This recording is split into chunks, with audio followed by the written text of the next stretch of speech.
কোথায় গেল? আশেপাশে তো দেখছি না। এই পূজা আর খেলতে হবে না, এবার বাড়ি চল। চলো মা, আমার কিন্তু ভীষণ খিদে পেয়েছে, আমাকে খাবার দিতে হবে।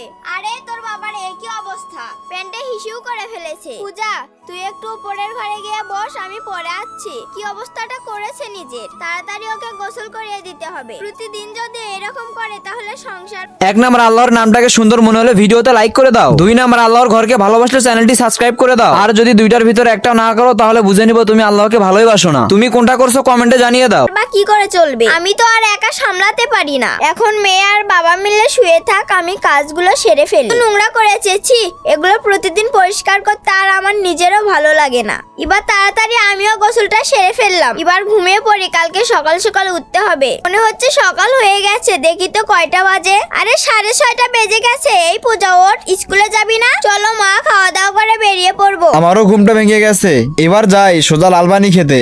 আরে এটাই আবার কি লেখা আছে? রান্না বান্না সবকিছু করা আছে, খাবারটা সময় মতো খেয়ে নিও, আর পারলে মদ খেও না। ও আমার জন্য কতটা ভাবে, কিন্তু আমি তো ওর জন্য কিছুই করি না।